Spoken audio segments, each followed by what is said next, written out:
Hello guys, देखिए इसके पहले के वीडियो में हम लोग देख चुके थे abnormal molar mass and colligative property, इसका रिलेशन हम लोग देख चुके हैं। अब देखिए यहाँ पर एक बात आता है ना, वॉन टॉप फैक्टर।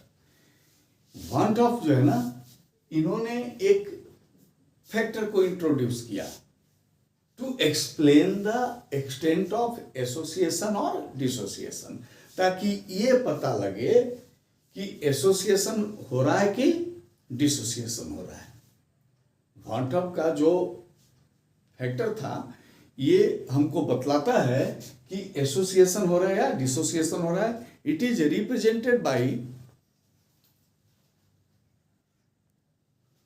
आई, ठीक है, इसको हम लोग आई से रिप्रेजेंट करते हैं। और it is the ratio of normal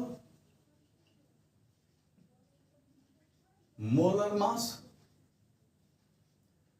to observed molar mass, normal molar mass to observed molar mass. ये वॉन टॉप एक फैक्टर दिए थे। अब यहां पर देखिए क्या होता है। अब हमारे पास कंडीशन 3 आ सकता है इसके अंदर। पहला कंडीशन आ सकता है कि आई जो है ये 1 हो, आई का वैल्यू 1 हो।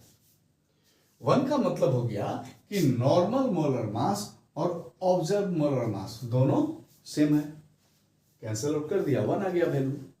यानी कि इस केस में न तो एसोसिएशन हो रहा है और न ही डिसोसिएशन हो रहा है। इस केस में जब i इक्वल टू 1 है तो neither association nor dissociation takes place. Second condition आ सकता है, देखिए i ग्रेटर देन 1।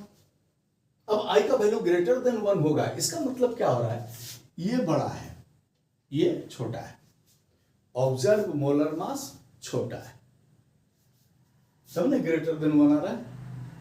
जब ऑब्जर्व मोलर मास छोटा है, नॉर्मल मोलर मास बड़ा है, इसका मतलब हो रहा है कि यहां डिसोसिएशन हो रहा है। डिसोसिएशन के बाद वो आयंस में चेंज हो रहा है और तब हम लोग इसको लिखते हैं कि i ग्रेटर देन 1 में यहां पर डिसोसिएशन हो गया। हम लोग को अगर कहीं भी i जो है वॉन टॉप फैक्टर का वैल्यू 1 से ज्यादा मिले, इसका मतलब हो रहा है वहां पर क्या हो रहा है, डिसोसिएशन हो रहा है। और अगर i लेस देन 1 है, देखिए सिंपल सा बात है, ये लेस देन 1 कब होगा, जब ये छोटा होगा और ये बड़ा होगा।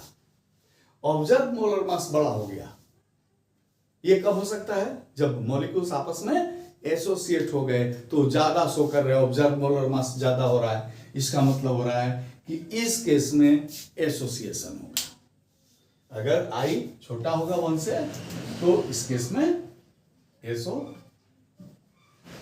एसोसिएशन होगा। तो यही एक्सटेंट ऑफ एसोसिएशन और डिसोसिएशन का पता हम लोग वॉन टॉप फैक्टर से लगा सकते हैं। i का वैल्यू अगर 1 के बराबर है तो कुछ नहीं हो रहा है, न एसोसिएशन हो रहा है न डिसोसिएशन हो रहा है। i अगर 1 से बड़ा है तो डिसोसिएशन हो रहा है। क्यों? क्योंकि उस समय में नॉर्मल मोलर मास से ऑब्जर्व मोलर मास छोटा है, यानी कि ये टूट चुका है।